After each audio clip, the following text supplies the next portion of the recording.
Pahalgam falls flag operation کے بعد پاکستان کی جارحانہ سفارتکاری نائب وزیر اعظم اسحاق ڈار کی چینی سفیر اور برطانوی ہائی کمشنر سے ملاقات ہے۔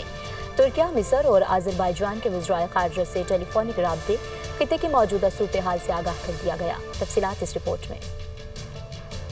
مودی سرکار کا اصل چہرہ سفارتی میدان پر بے نقاب، پاکستان کا دوست ممالک کو اعتماد میں لینے کا سلسلہ جاری۔ نائب وزیر اعظم اسحاق ڈار کی چینی سفیر جیانگ زائیڈونگ سے ملاقات ہوئی، جس میں علاقائی صورتحال پر تبادلہ خیال کیا گیا۔ ترجمان دفتر خارجہ کے مطابق قریبی رابطے جاری رکھنے پر اتفاق اور تعزیراتی شراکت داری مضبوط بنانے کے عزم کا اعادہ کیا گیا۔ اسحاق ڈار کی برطانوی ہائی کمشنر جین میریٹ سے بھی ملاقات ہوئی۔ نائب وزیر اعظم بولے، پاکستان امن و سلامتی کا خواہاں ہے اور ہر حال میں اپنے قومی مفادات کا تحفظ کرے گا۔ ترجمان دفتر خارجہ کے مطابق نائب وزیر اعظم اسحاق ڈار نے آذربائیجان، ترکیہ اور مصر کے وزرائے خارجہ سے ٹیلی فونک رابطے بھی کیے۔ اسحاق ڈار نے مقبوضہ کشمیر میں ہونے والے تازہ واقعات پر عالمی رہنماؤں کو اعتماد میں لیا، کہا بھارت کے یک طرفہ اقدامات اور پاکستان کے خلاف جھوٹے پروپیگنڈے کی مذمت کرتے ہیں۔